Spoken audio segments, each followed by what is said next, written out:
It might be the summer breeze, it might be the summer trees, but I'm feeling better now.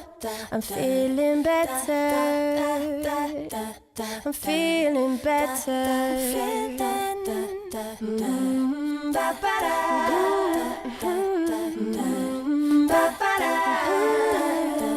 I'm feeling better. Coming up on today's episode, even if you do everything right, eat right, exercise, get adequate sleep, and keep stress levels down, do you still need vitamins and supplements for good health? Well, we answer that question and more today on Real Health. I'm feeling better. Hi there and welcome to another episode of Real Health. I'm Stacey Holland and thanks again for tuning in. Well, a common objection to taking vitamins and supplements is that you get everything you need from a healthy, balanced diet. Well, unfortunately, given the source of most of our food, this is simply not the case. We're just not getting the quality foods that we used to hundreds of years ago. So we need a little help in the form of supplementation, but that alone can be quite a daunting task. We touched on the subject in season 1 and now in season 2 we get to dig a little deeper. In studio with us are 3 amazing nutritionists, authors Patrick Holford and Ian Craig, as well as Nicola Bentley. Guys, it's so great to have you with us on Real Health. You walk down the aisle of any pharmacy and you look at the amount, the plethora of supplementation that is available, and people think, well, where the heck do I start? The question is, do we need it? You mentioned the question of quality of food. Yeah. Actually, I think that's less important than quantity. Okay. You may not know, but we eat too little food. If you go back before there were fridges and cars anywhere, and you look at what people were eating, they were eating a ton more food. There was a study recently by the Royal Society of Medicine that looked at early Victorian workers' diets. Yeah. And because life was hard, you had to chop wood and fetch water and be physically active, they ate much more food. Now, before fridges, there's no refined food, there's no stored food, so what did you eat? It was all organic, it was all whole, lots of fruit, lots of vegetables, more fish. We could salt meat, store grains, but the grains were whole. That's what we ate. And what they worked out is that if you wanted to achieve the same vitamin, mineral, essential fat intake today, there are only 2 ways to do it. You either sort of run a marathon a day and double your intake of food, and it would have to be good food, You'd whole have to food. do more to eat more. Or, and what they actually recommended from this study, was that we supplement. So when I take a gram of vitamin C, or 2, a gram is about 20 supermarket oranges. If I ate 20 supermarket oranges, because I'm not running a marathon, I'm going to get fat. Yeah. But if you go and hang out with a gorilla, they actually eat a gram of vitamin C, but they spend their whole day running around, etc. Yeah. So it's not just quality, it's actually just quantity. simple evolution. We are designed to have a large amount of nutrients. Another very simple example, we're designed to be largely naked and outdoors. You make vitamin D in the skin. Yeah. If you live indoors, you just don't make enough vitamin D. It's Yeah. as simple as that. So you have to supplement. I'm actually going to ask you about exposure, because I hear that we need to have exposure to the sun, but is it, again, the surface area, the Well, I'll give you amount? a quick answer Okay. there. Actually, I love, in South Africa, you have something called Environ vitamin A. It's a transdermal vitamin A. And when you have too much sun exposure, it damages your skin, actually. And what protects is vitamin A. And if you put this stuff on your skin, as well as eating vitamin A, you've got the protection from the sun, but it doesn't stop you making vitamin D. Okay. Right? So on the one hand, too much sun, especially for us whiteys, can be bad. Yeah. But not enough, you don't get the vitamin D. So the answer is you load up on vitamin A, go in the sun, make a ton of vitamin D. But should you be wearing a t-shirt? Should you be wearing shorts? Or does Well, it I matter? mean, the more sun exposed, the more surface area. Surface area, I mean, so yes. to give you an example, if you're a Muslim woman and you're very covered up, Yeah. and you don't go outside, and you've got dark skin, because the darker your skin, the more sun you need to make the vitamin D. I cannot tell you how many black African people we've tested, and their vitamin D is rock bottom. And that means greater cancer risk, worse mood, worse bones, and everything else. Wow. So you have to always look at nature and how we were Yes, designed. yes. Fundamental. So we digress just a little bit, coming back to, what we're talking about, supplementation. Ian, you dedicate an entire chapter in your book to it. And you say when posed the question, you respond with a nice little story. Tell us that story. Yeah, it's a good little story. It was about 10 years ago. I was traveling in Australia. So I was with some friends who took me to a friend's farm. And it was an organic farm. And the lady was very, very in tune with her body. And when she lived in Perth, she took quite a lot of supplements. She was quite in tune with what she needed. When she moved out to the farm, it was a very basic lifestyle, and she basically gathered from the garden, and it was on the plate 10 minutes later, and she gradually stopped taking the supplements. Yeah. But how many of us are in that Position. situation to be able to do that? Yeah, So not many of us. very rare. In fact, I often wonder how long it's taken from that plant to be picked and get onto my plate. I mean, do any of you have an idea of what that is nowadays? Well, yes, and the cooking. Yes. So we can see what the level of degeneration is. Yes. But even so, there are things like vitamin B12. Vitamin B12 is very, very poorly absorbed later in life. And by the way, it's in fish, meat, milk, and eggs. 2 out of 5 people over 60, their blood level of vitamin B12 is sufficiently low to have accelerated brain shrinkage, because it's a major driver of Alzheimer's. Yes. Now, how do you know? That's Yeah. really the question. Yeah. So in that case, it turns out that you actually do need to supplement quite a considerable amount of B12 if you are, one of those 2 in 5. So, there's a lot more going on here. Yeah. We know omega-3. I actually looked at a study yesterday. They've estimated that if everyone over 55 took an omega-3 fish oil, it would save 12.9 billion euros a year. So you could say, well, we should all be eating oily fish. I actually do both. I hedge my bets. But also, there's tricky issues. How many oily fish are there? What can people afford, and so on. Nick, what's your thoughts on supplementation? I also just feel that we need to go back to basics. Yeah. So with whole foods Yeah. but yes, like everyone has said, there's not as much nutrition in our food nowadays. So that's why I love superfoods, and superfoods being, coconut oil can be anything that's really nutrient dense and it just Yeah. has a lot of nutrition and healing and life-giving benefits to us.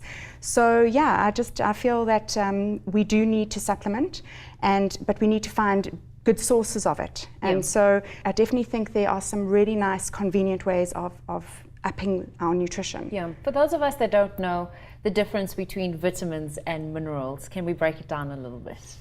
Both of them have an integral role in the body's physiology. Yeah. So how we turn over things. So I'll give you one example just to make it a bit easier. So carbohydrates and fats are the main sources of energy that we can get from our diet, which is what most diets are around: how much fat, how much protein, how much carb. But without B vitamins, magnesium, and a bunch of different vitamins and minerals, you can't transfer that into energy. And then you become tired and fatigued and grumpy. And that's just one process. So every single biochemical pathway in the body is accompanied by a vitamin, a mineral, or a mixture of them. And your body is not producing these itself, right? It Yes or can no? produce some things, Okay. but the majority comes from the diet. What is it producing, and what Well, do you the need? definition of a vitamin Yeah. is an essential nutrient that you can't make. And it's the same with minerals. Yeah. So you have to have them, you don't make them. Yeah.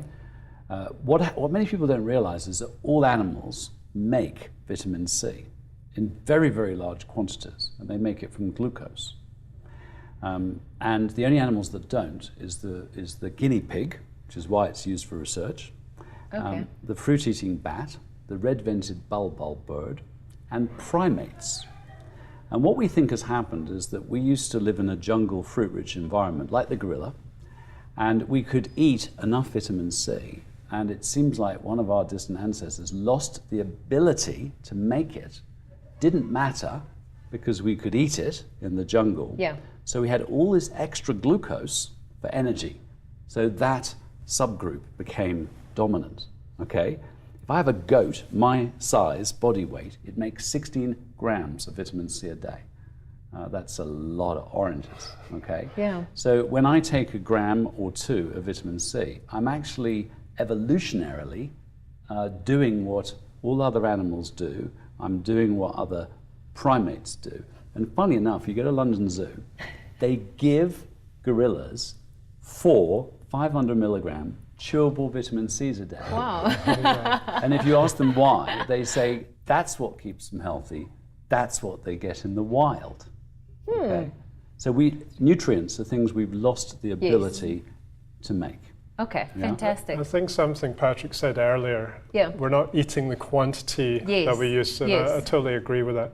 But it was quantity of high quality. Yes. Yes. And that just needs to be really pushed Yeah, through. it's again quality. You can't just and walk into a quantity. Yeah. supermarket and hope for the best. Yeah, okay, fantastic. Well, while processed food is often fortified with synthetic vitamins and whole food is grown in nutritionally deficient soils, well, the nutritional reality is that most people are lacking in vital nutrition. So when we come back, we discuss individuality and nutritional needs. Stay with us.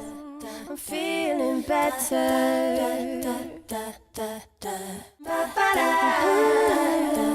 I'm feeling better. Well, if you've just tuned in, it's all about effective supplementation today on Real Health. Well, Patrick, you wrote the foreword for Ian's book, and you have another definition for the acronym RDA. What is it? The RDA is what you see on the cornflakes packet. Yes. Recommended daily allowance, but I call it the ridiculous dietary arbitrary.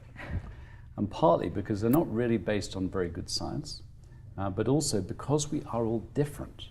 And to just say, this is what you need and, that's it is, and the terrible thing, of course, Yeah. now if you ask somebody what is a well-balanced diet, they haven't got a clue, but if you say, do you think you eat a well-balanced diet? They say, I think so. Yeah. But actually most people, the vast majority, I would say like 98% of people do not even achieve these very, very basic RDA levels. Yeah. And they're not optimum levels. They're what you need to not get scurvy with your teeth falling out, or rickets with a lack of vitamin D. So we are all individual, we're biologically unique. And it's crazy to say that everybody needs exactly this. Yeah. Ian, you write quite a bit about it actually, and Yeah. individuality. In fact, you said the study of individuality is actually where the real sophistication of nutritional supplementation begins. Chat to us about that. Yeah, I've always had an intuition as a practitioner that I need to deal with this person very differently from Yes, this person. So yeah. I've never put any credence against the RDAs. But then along came the genetic testing. So I use that, bits and pieces. I don't Yeah. rely on it heavily. Okay. But I use it alongside my intuition and my general education around nutrition to help apply something for the person. So with regards to the carbs fat story, I can see and also just listen to them as to what dietary balance they're actually needing. Yeah. But also with the vitamins and minerals, that's very, very unique. So when you start going into the genetic testing and something we call functional testing, Yes. which is much more specialized labs that you get overseas, you can see that, I'll bring up methylation. Methylation is a process that some people don't do very well. And it's back to chemistry, it's carbon and 3 hydrogens, and you get it from B vitamins. So folic acid is talked about a lot. So you need methylation to produce a healthy baby for a pregnant mother. But you also need methylation for healthy DNA replication, to break down histamine, to detoxify. But some people don't do it too well. And with that little bit of information, for the sake of taking a B vitamin, specialized B vitamin supplement every day, I would quite happily trade that inconvenience in for heart disease, cancer, neurodegeneration Yeah. in the future. Yeah. Nick, how do you work with your clients when they come in terms of creating an effective supplementation protocol for them? So usually they will go and do some tests. So I usually also look at them very holistically, and just also through just seeing what they're doing with their diet. You can pick up where there are some deficiencies. You can also see it just if they, if there may be intolerances, if they're, seen in the skin, fatigue. So certain things that kind of tell you that there are deficiencies, and then there are various testing or tests that you can go and have done. And I usually get my clients to go and have blood tests and just to look at those specific things that I think need to be looked at. Testing is a snapshot in time and there's so many variables. Is it still effective, or do we have effective testing? Well, I think the important thing to understand is Yeah. that there are actually 4 ways to find out what you need. Okay. One is to look at someone's diet and see what it's lacking. So diet analysis. Another is to look at their symptoms, of deficiency, for example. So having a lot of white marks under your nails, a lot of infections, this could be a sign of zinc deficiency, for example. The third is to look at the lifestyle. If this person is in the city or they smoke, they're going to need more vitamin C. And the fourth is actually tests. A lot of people can't afford tests.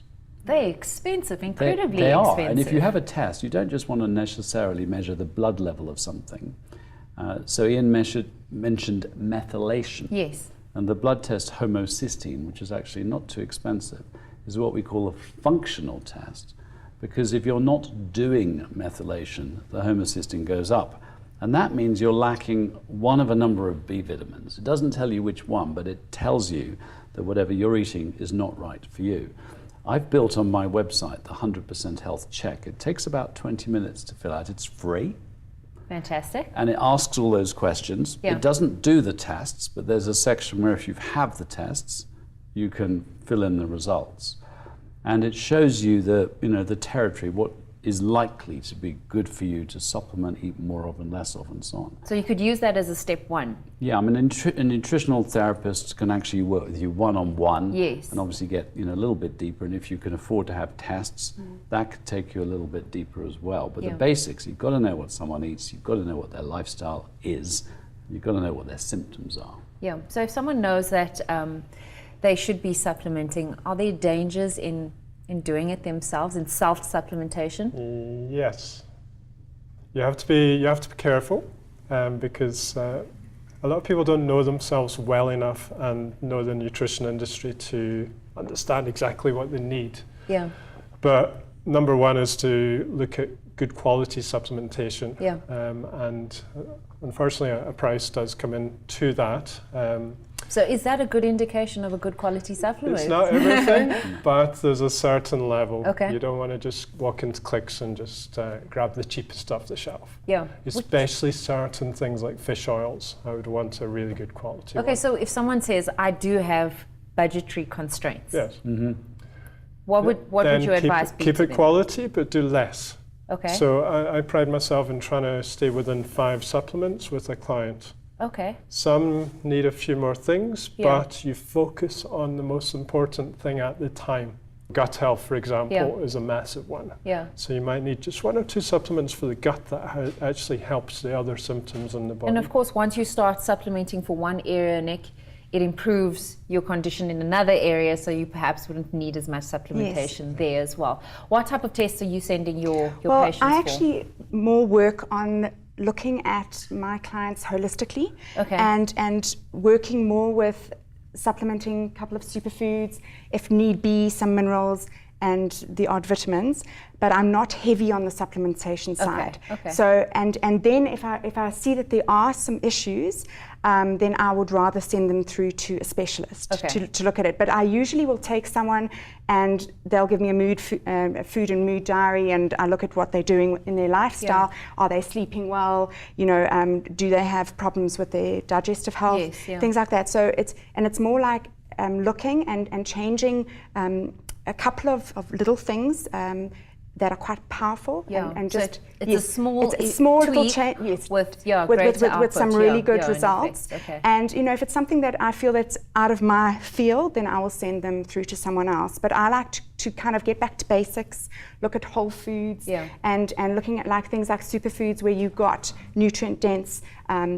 Camu, for example, Which is high in vitamin C, which is yeah. incredible. Yeah. It's way more bioavailable than a lot of supplements out there. Yeah. It's a food source, so the body can recognize it. So since I've become more into superfoods and just going whole foods, I don't really take many supplements.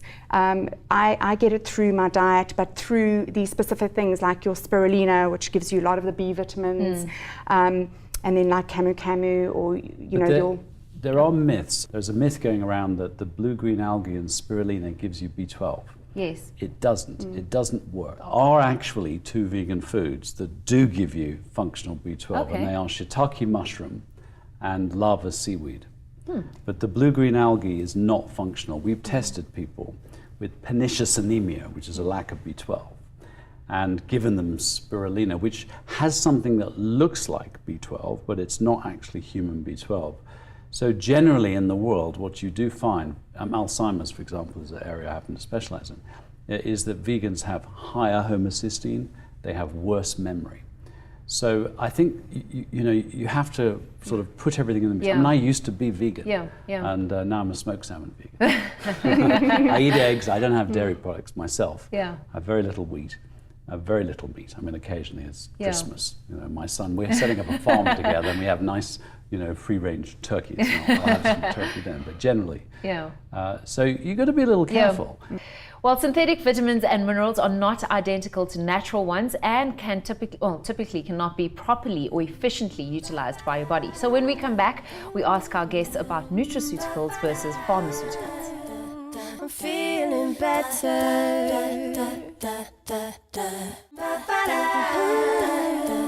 I'm feeling better. So welcome back to Real Health. If you've just tuned in, we're talking about effective supplementation, especially given our modern diet. So Patrick, what was your journey to developing your own supplements? I mean, you're adding to our burden because we already have to choose. Well, I was here in South Africa, yeah. and some people approached me, and they said, we would like to make supplements according to your science and your books.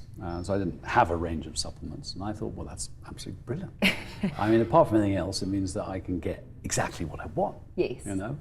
And so that's really how it started. We wanted to make jobs in South Africa.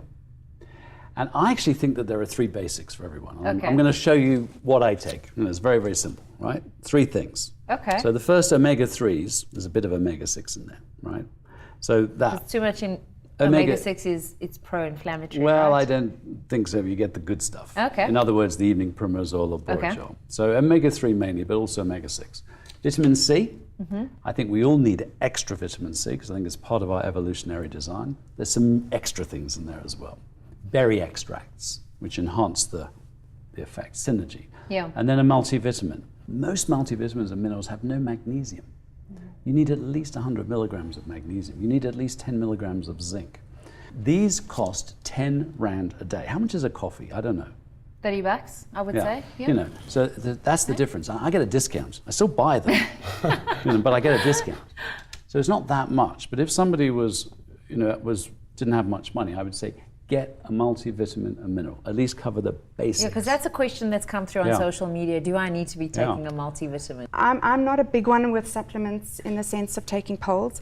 So, but I find and what I do with my clients as well, is that if you are taking a lot of different nutrient-dense superfoods and things that have all these different minerals and vitamins and stuff, I don't take a multivitamin and I feel fantastic. So what do you take? So I have a lot of energy. I probably have too much energy sometimes. Is that your supplement? No, but it's just, like you find things, and I think that's what it's all about, is that we're all different. One person's poison is another person's, medicine. And so the whole thing is that you find things that work for you. Like coffee for me is poison. But I do like to have a little bit of decaf organic coffee, which I'll add a little bit of chaga mushrooms into that, and that is an adaptogen, and it kind of it takes out all the negative effects. And it's just about finding different foods and things that are going to feed you what you need. So I love to take maca, for example. It's a hormone balancer, gives you a lot of energy. Also, just going on to the sports nutrition, there are so many things that you can take that are natural, whole foods. The body recognizes it, and you also recover better from it because there are no artificial ingredients, and you're absorbing more of it as well. Like, for example, your camu, it's 80% bioavailable, whereas I think a lot of supplements, it's a lot less. Because that's what you hear people saying, it's expensive urine to take all of these No, supplements. it absolutely is. If you take lots of vitamin C, you make expensive urine, you excrete it. But you don't excrete anything in your urine that you haven't absorbed into your bloodstream. And actually the body, if I drink, water, by the way, is the most important nutrient. We forget it, right? That's if I true. drink 2 liters of water, I'm going to excrete 2 liters of water. So should I not drink water? Of course not. I make watery urine. So vitamins are actually designed to go in, do their work, and they're generally there for about 4 to 5 hours, and then they leave. Vitamin C is very, very well known to the body's biochemistry, and you can't on the one hand say you don't absorb it, and on the other hand say you make expensive urine. Oh, now I'm so confused. Right? Because if you don't absorb it, you won't have any expensive urine. You only make urine from the blood. Now, vitamin E, for example, nobody knows how to make nature identical vitamin E. So you can buy synthetic vitamin E. It works as an antioxidant, but it's about 38% less potent. So if you can afford to spend a little bit more, so in all of my supplements, I'm going to use natural vitamin E. But I'm going to throw a red herring in here, right? British government interested in folic acid and folate for pregnancy and birth defects, neural tube defects, etc. They did a study where they gave one group the same amount of folic acid as a B vitamin in broccoli, and they gave another group synthetic folic acid in a pill. And they were measuring which was most effective, and the measure they used, which we've mentioned, is this blood level of homocysteine. Yeah. So what do you think was more effective, microgram for microgram, the broccoli or the synthetic pill? I would assume the broccoli if it's good quality broccoli. It wasn't, it was the supplement. So we are right, I totally want to get as many nutrients as I can from natural foods, totally, underline. But people are eluded if they always think that vitamins or minerals from natural foods are more absorbable. For example, the best source of iron is beans, lentils, and nuts. Some of those have more iron than meat. However, the iron in meat is in a form that is more bioavailable. So at the end of the day, if you said which is the best source of iron, you'd actually say red meat. Foods also have factors that interfere with their nutrient. And some of the herbs that we take, which is not my area of expertise, are actually functioning more like drugs. A lot of the major drugs that have been discovered are actually from herbs. So we can say that there are food herbs, but we can also say there are kind of pharmacological herbs. Yes. So just to say that because it's in a plant, it's better. Lovely, I think it's more complex than that. Okay. While we're talking about food, let's take a look at a brain-boosting recipe that you can try out at home.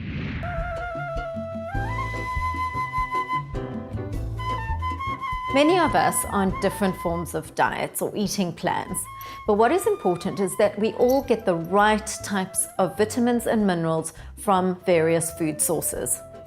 So, instead of taking supplements from the bottle, I would suggest that you get them through your food.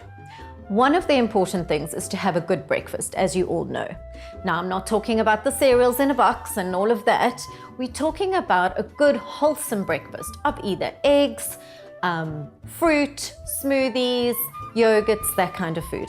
But what I want to show you today is making a delicious chai porridge. So, what I've done is I've taken these chai seeds overnight and I've put them in coconut milk. Now you can see they've doubled in size overnight and it's very quick. So mum, before you go to sleep the night before, into your pan, you pop a tin of coconut milk and your chai seeds. Right, we're gonna just empty this into our pot. Chai seeds are packed with fiber, protein, and omegas. Very, very good for brain food, fantastic for your digestive system. You know, I find children suffer a lot from constipation and many grown-ups too. So this is a great way to get fiber into your children's diet without them thinking much about it. Right, I'm going to add some almond milk to this and I'm just going to turn it on. Right, it's a very, very thick and clumpy mixture, but we're just going to mix this in. Let the almond milk infuse as well. So it's not all thick and clumpy, all right? Because those chai seeds really do expand a lot, okay? What's great though is that you're eating a lot of food, but you don't actually feel full, which is great. Now I'm gonna add just a little bit of vanilla essence, just a few drops. I wanna add some almond nut butter to this. Right, a nice big spoon of that. This is really, really good for brain development as well. You want your children to have lots of almonds in their diet, and most of them don't really like to eat the raw almonds, so putting them into the porridge really helps. They don't even know it's there. I'm gonna mash one banana.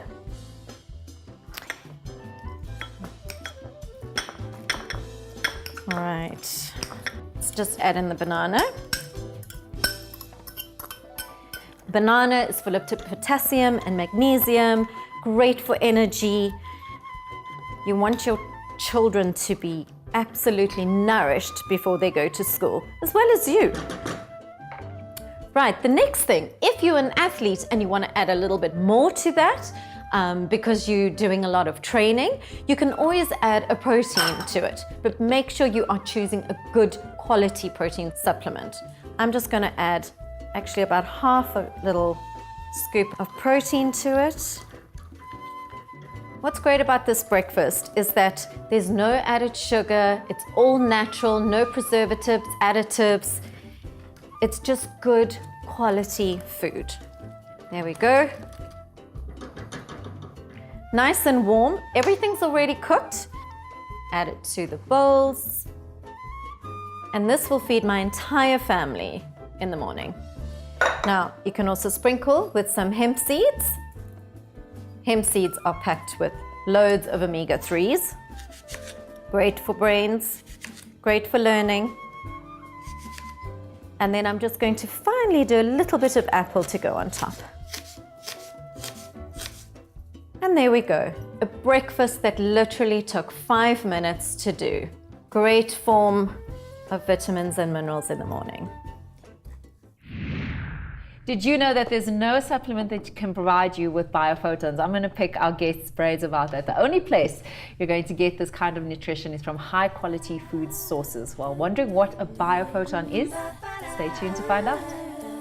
I'm feeling better.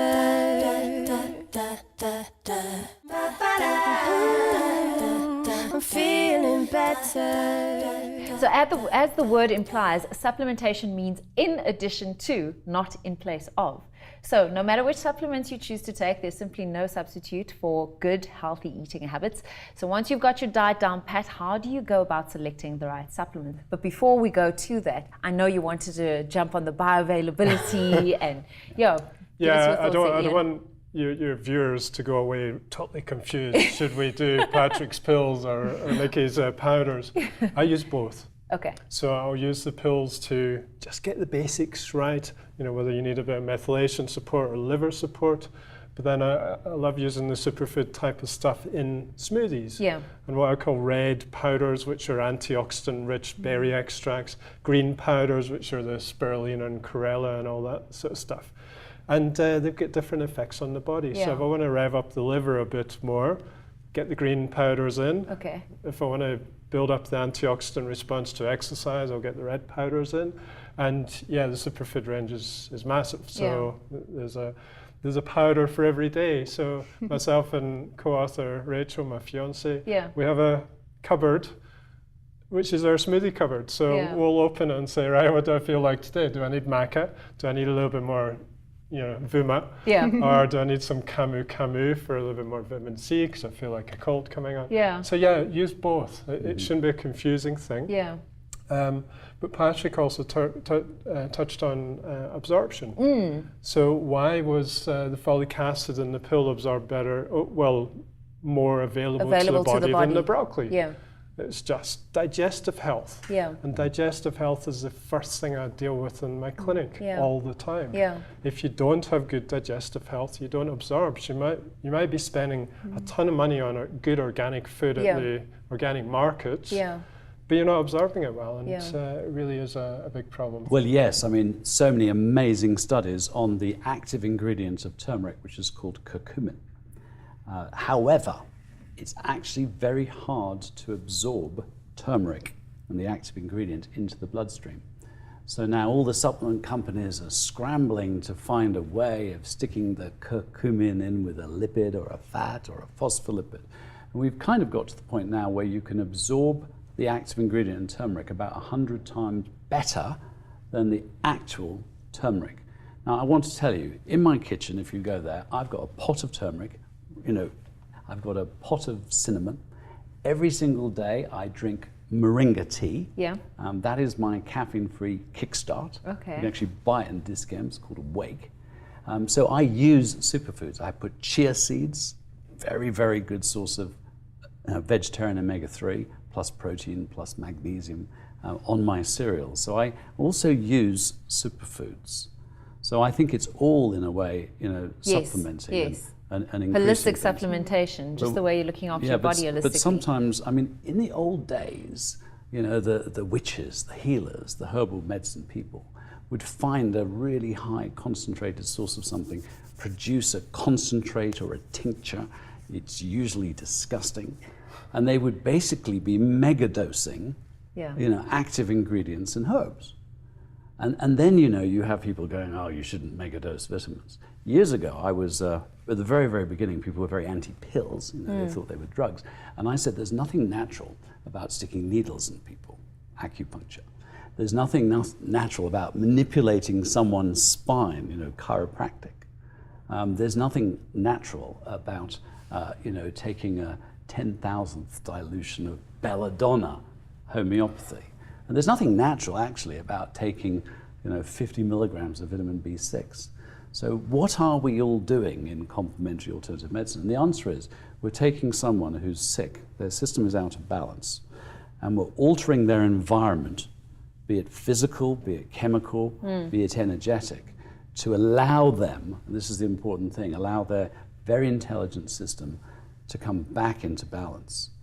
I mean, in my range, all the ones that are kind of essential for everyone are blue, and all the ones that you only need to have if you have something out of balance are green. So, we mentioned probiotics. Yeah. They're terribly important for someone whose, digestion is completely out of But whack. this is the difficulty when it comes to probiotics, for example. You read that some should be kept in the freezer and others are okay and others make it through the digestive tract.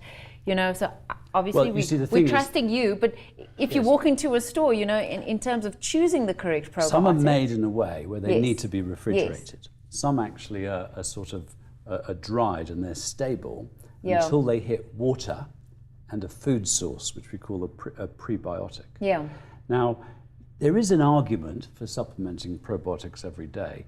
Personally, I don't. I mean, I'm fine if You could be people do. drinking No, kefir. Yeah, no. But the issue is that, why I don't, and I'm not saying it's wrong at all, is that if you've got very healthy gut bacteria, which extraordinarily few people do, and you eat a very healthy diet with what we call prebiotics, these are certain foods that actually feed them, and the kind of food I eat does, there isn't any need for it. On the other hand, if you've had a gut infection or you drink a lot of alcohol or caffeine, which flushes the system, or you've had a course of antibiotics, it could take 3 months to restore the gut bacteria after a course of antibiotics.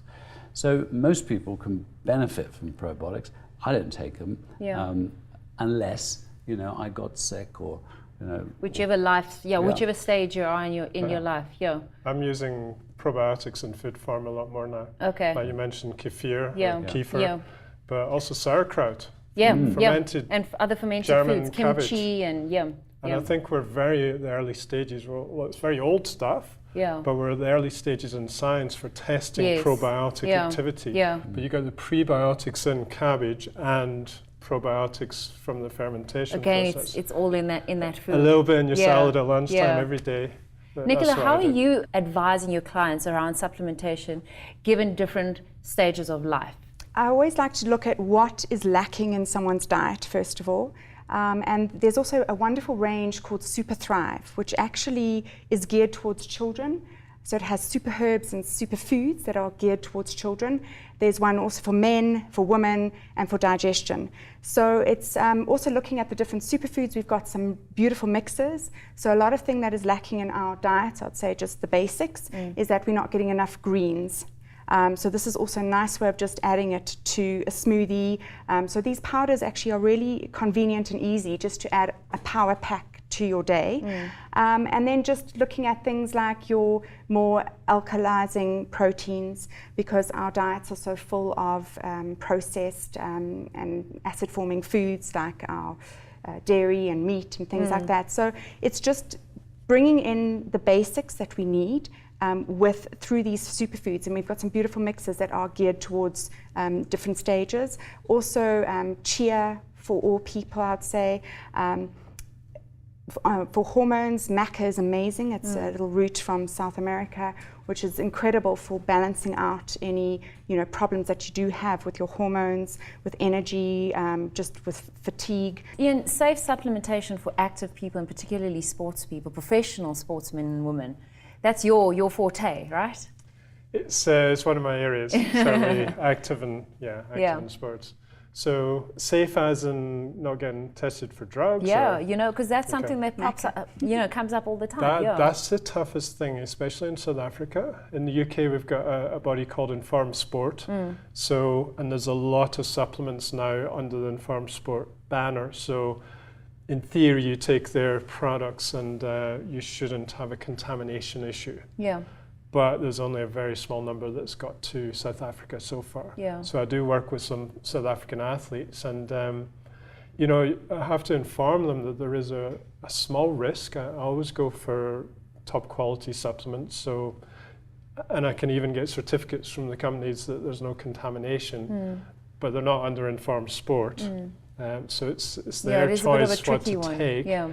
But basics like protein powders, creatine, some people will use, sports drinks, you can get under the Informed Sport. So I'm currently right now, so if anyone's watching, I'm looking for a good sports supplement company in South Africa that's under Informed Sport. Okay, fantastic. So I can be a little bit more relaxed about what I help my clients with. Patrick, quickly tell us about biophotons or Krillin photography, or what is this? This is all about energy. Yes. Everything is energy. Yes. And that's what it is. Our body is actually made out of energy. There is no such thing as real matter. People have been looking for matter. They said it was an atom. And then they found the atom is empty. It has neutrons and protons. They looked at them and they found that they were empty and they had quarks. And they look and they look and they look. And in the end, what you realize is everything is made out of energy. Photons are the energy from the sun.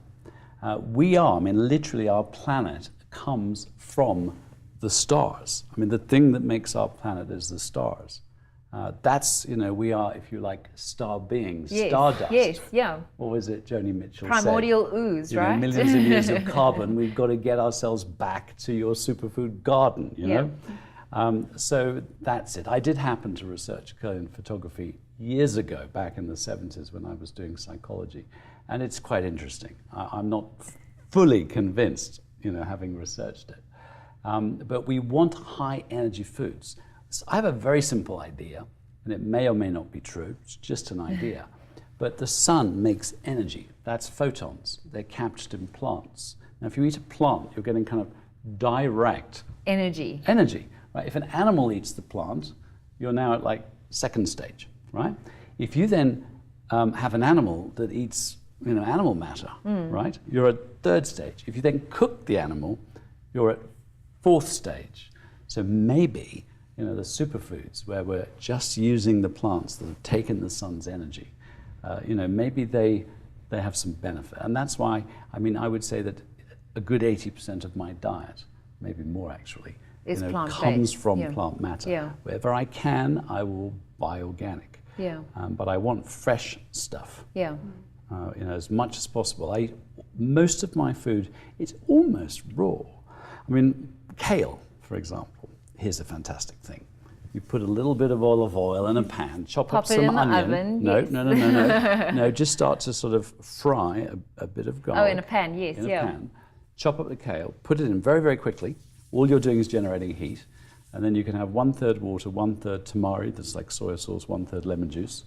And as quickly as possible, you add it in, the whole lot steams, you put the lid on, you leave it for 2 minutes later, you take the lid off, and it's like this kind of fluorescent green. It's soft, it's steamed, it's virtually raw. But by breaking down some of those plant fibers, it actually becomes more bioavailable. Yeah, and your body can digest it. You hear that advice coming through with each and every episode. A plant-based diet is definitely, or predominantly plant-based diet is the way to go. So micronutrients are nutritional elements required which have a significant impact on our health and well-being. They enable the body to produce enzymes, hormones, and other vital substances, as Ian mentioned early on. Stay with us as our guests share their top vitamins and minerals that you should be taking.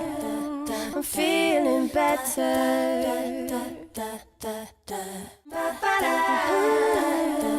I'm feeling better. Thanks again for joining us on Real Health, and time really has run away with us. So your final closing thoughts. Patrick, I want to ask you about, the new rage, which is vitamin infusions or IVs, drips. Is that something that is good? Is it bad? I think intravenous vitamins most of the time are a waste of money.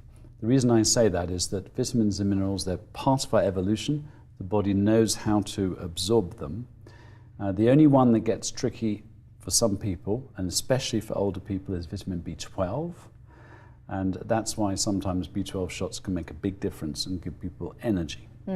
Now, we actually do use intravenous vitamin C when we are helping former heroin addicts and alcoholics because their gut is completely messed up. So there may be some people out there who have serious gut dysfunction. And until that resolves, but to be honest, within a week you can resolve that, there may be a benefit of putting in the vitamins. But I think it's an expensive way. Yeah, because you get ones to detox the liver as well. Yeah, but you don't really need to do that. I mean, supplements on the whole absorb very well. If you eat good food and you take the right supplements, you can very quickly, it's a matter of time. You might take vitamin C and it's in your blood in 15 minutes.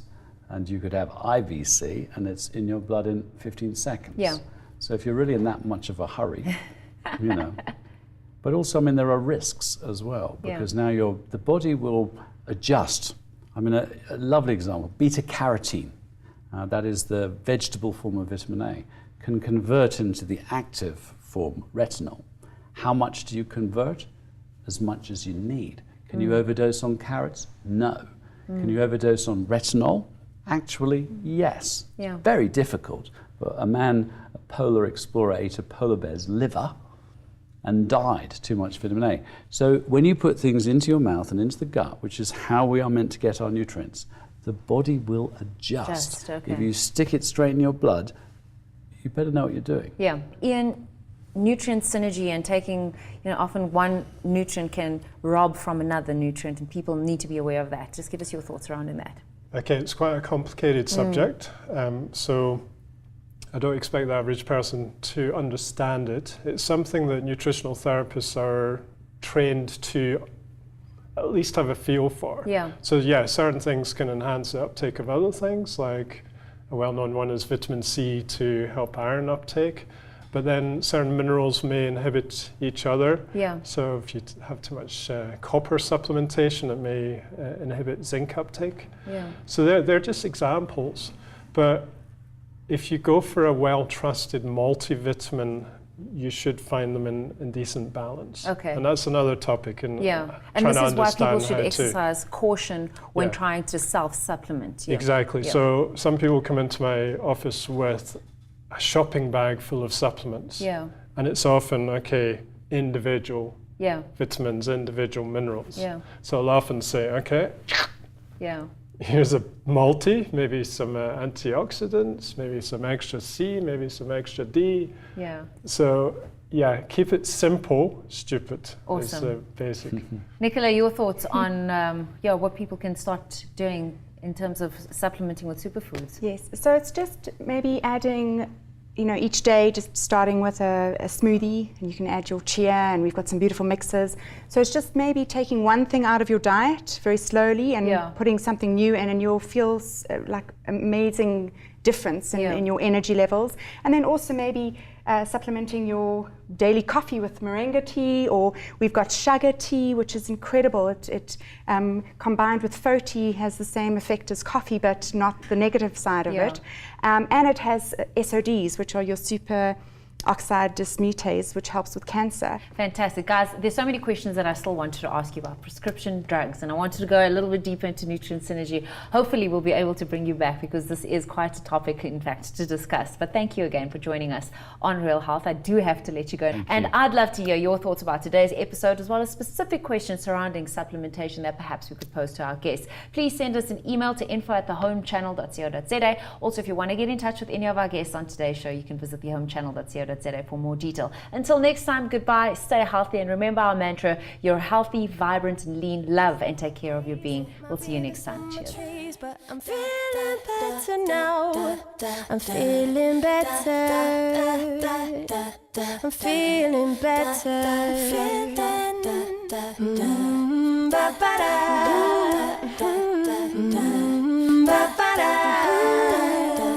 I'm feeling better.